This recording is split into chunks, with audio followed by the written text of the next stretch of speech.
இன்று விருதுநகர் மாவட்ட ஆட்சியர் அலுவலகத்தில் தமிழ் விவசாயிகள் சங்கத்தின் சார்பாக ஆர்ப்பாட்டம் நடத்தி கொண்டிருக்கின்றோம். இந்த ஆர்ப்பாட்டத்தின் நோக்கம், தமிழக முதலமைச்சர் அவர்கள் கூட்டுறவு கடன் சங்கத்தில் பயிர்க்கடனை தமிழகத்தில் தள்ளுபடி செய்தார். இந்த தள்ளுபடியில் அவர் வாக்குறுதி அளித்தபடி கடன் தள்ளுபடி செய்யவில்லை. சிறு குறு விவசாயிகளுக்கு 50,000 தள்ளுபடி என்றார். அதிலும் நிறைய விவசாயிகளுக்கு தள்ளுபடி இல்லை, 40,000 தான் சொல்லியிருக்கிறார்.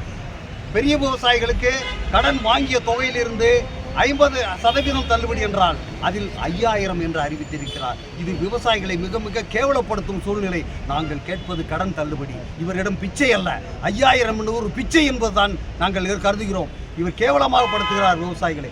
ஆகவே விவசாயிகள் கூட்டுறவு சங்கத்தில் வாங்கிய பயிர்க்கடன், நகைக்கடன், கால்நடை கடன், இந்த அனைத்தையும் எந்தவித நிபந்தனையும் இன்றி தள்ளுபடி செய்ய வேண்டும். மற்றும் அந்த தள்ளுபடி செய்ய இவர்கள் காலதாமதம் தாழ்த்தினால் தலைமைச் செயலம் வந்து போராடுவோம். அந்த சூழ்நிலையில் தான் விவசாயிகள் இருக்கின்றோம். மேலும் விவசாயத்தை விட விளையாட்டு தான் கடுமையானது என்று இந்த மந்திரி சபையில் ஒரு ஆதவ் அர்ஜுனா என்ற ஒரு அமைச்சர் இருக்கிறார். இந்த ஆதவ் அர்ஜுனாவுக்கு விவசாயத்தை பற்றி என்ன தெரியும்? விளையாட வேண்டும் என்றால் சாப்பிட வேண்டும். அந்த சாப்பாடு உற்பத்தி செய்வது உழவன் தான். இந்த உழவன் உற்பத்தி செய்யவில்லை என்றால் இந்த உலகில் எந்த ஜீவனும் வாழ முடியாது. அப்பேற்பட்ட சூழ்நிலையில் இந்த ஆதவ் அர்ஜுனா விவசாயிகளை பற்றி கேவலமாக பேசியிருக்கிறார். இந்த முட்டாள்தனமான ஒரு மந்திரியை இவர் வைத்திருந்தால் இந்த ஆட்சி கவிழக்கூடிய சூழ்நிலை தான் வருமே தவிர, இப்பேற்பட்ட ஆதவ் அர்ஜுனால் தான் இந்த ஆட்சி இன்னும் 4 மாதத்தில் கவிழப் போகிறது. இந்த ஆதவ் அர்ஜுனா இந்த ஆட்சியை கவிழ்த்து விட்டுத்தான் மறுபடி ஜோலி செய்வார். ஏனென்றால் இவர் லாட்டரி கும்பலின் அதிபர்.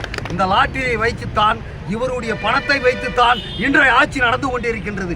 இந்த ஆட்சியை வைத்துத்தான் விவசாயிகளை கேவலமாக பார்த்து கொண்டிருக்கின்றார்கள். ஆகவே விவசாயிகளின் கூட்டுறவு கடன்களை மொத்தத்தில் தள்ளுபடி செய்ய வேண்டும். தள்ளுபடி செய்துவிட்டு அடுத்த நடப்பு நிதி ஆண்டிற்கு ஏக்கர் ஒன்றுக்கு தெலுங்கானா, ஆந்திரா போன்ற மாநிலங்களில் 20,000 ரூபாய் மானியமாக ஊக்கத்தொகை கொடுத்து கொண்டிருக்கின்றார்கள். அதை போல் தமிழக அரசு வழங்க வேண்டும். இல்லை என்றால் நாங்கள் விவசாயிகளுடைய கோரிக்கை தலைமைச் செயலகம் வரை முழங்கிக் கொண்டு தெரிவித்துக் கொள்கின்றோம். ஓஏ நாராயணசாமி, மாநில தலைவர், தமிழ் விவசாயிகள்.